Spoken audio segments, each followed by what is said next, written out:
Hello বন্ধুরা, technical PV সরকার চ্যানেলে আপনাদের সকলকে স্বাগত জানাই। আমি প্রতিনিয়ত আমার চ্যানেলে সরকারি প্রকল্পের নতুন নতুন আপডেটগুলো নিয়ে আসি। তেমনি আজ আমি আপনার জন্য এক বিরাট নতুন আপডেট নিয়ে এসেছি। পশ্চিমবঙ্গ রাজ্য সরকার পুরুষদের জন্য নতুন প্রকল্প চালু করেছে, যেখানে লক্ষ্মীর ভাণ্ডারের মতোই ভাতা পাওয়া যাবে মাসে মাসে। কী সেই প্রকল্প, কীভাবে আবেদন করবেন, কী কী ডকুমেন্ট লাগবে, বিস্তারিত জানতে পুরো ভিডিও দেখুন।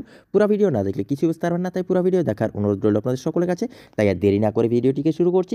ভিডিওটি ভালো লাগলে লাইক করবেন, কমেন্ট করবেন, বন্ধুদের সঙ্গে শেয়ার করবেন এবং আমার চ্যানেলে নতুন হয়ে থাকলে চ্যানেলটিকে সাবস্ক্রাইব করবেন। ধন্যবাদ, পাশে থাকবেন। পশ্চিমবঙ্গ রাজ্য সরকারের পক্ষ থেকে চালু করা লক্ষ্মীর ভাণ্ডার প্রকল্পটি মহিলাদের আর্থিক সহায়তা প্রদানের জন্য একটি বড় পদক্ষেপ।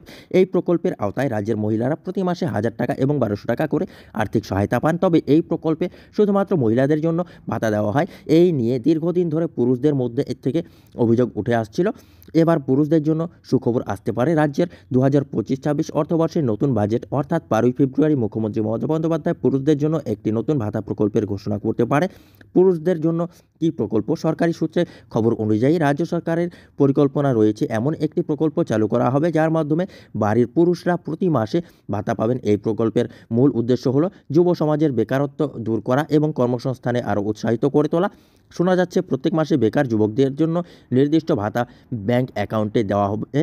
তবে এই প্রকল্পে কত টাকা বরাদ্দ করা হবে তা এখনও স্পষ্ট নয়। লক্ষ্মীর ভাণ্ডারের পর এবার নতুন উদ্যোগ। লক্ষ্মীর ভাণ্ডার প্রকল্পের মাধ্যমে রাজ্যের মহিলারা সরাসরি আর্থিক সহায়তা পান। এই প্রকল্পের সাফল্যের জন্য এবার রাজ্য সরকার পুরুষদের জন্য নতুন ভাতা প্রকল্প চালু করতে পারে বলে ধারণা করা হচ্ছে। সংবাদ সূত্রে জানা যাচ্ছে, বেকার যুবকদের জন্য নতুন এই প্রকল্পের মাধ্যমে সরাসরি ভাতা প্রদান বা কর্মসংস্থানের সুযোগ তৈরি করে দেওয়া হবে। বিশেষজ্ঞদের মতে রাজ্য সরকারের এই পদক্ষেপ বিধানসভা নির্বাচনকে মাথায় রেখেই হয়তো করা হচ্ছে। কত টাকা পাবেন পুরুষরা? সূত্রে খবর অনুযায়ী ভাতার পরিমাণ হতে পারে প্রতি মাসে 1,000 টাকা থেকে 1,500 টাকার মধ্যে।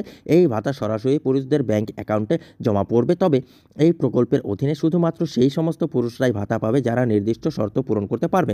প্রকল্পের গুরুত্ব: 2026 সালে বিধানসভা নির্বাচনকে সামনে রেখে রাজ্য সরকার মানুষের মন জয় করার জন্য এই প্রকল্প চালু করতে পারে। বিশেষত যুব সমাজের মধ্যে এই প্রকল্প রাজ্য সরকারের জনপ্রিয়তা আরও বাড়িয়ে তুলতে সাহায্য করবে। 12 ফেব্রুয়ারি বাজেটে মুখ্যমন্ত্রী মমতা বন্দ্যোপাধ্যায় পুরুষদের জন্য বিশেষ কোনো প্রকল্প ঘোষণা করবে কিনা তা এখনও সঠিকভাবে বলা যাচ্ছে না। তবে যদি এমন কিছু প্রকল্প চালু করা হয় তবে যুব সমাজের জন্য এটি একটি বড় সুযোগ হতে পারে। বন্ধুরা, এই ছিল আজকের আপডেট।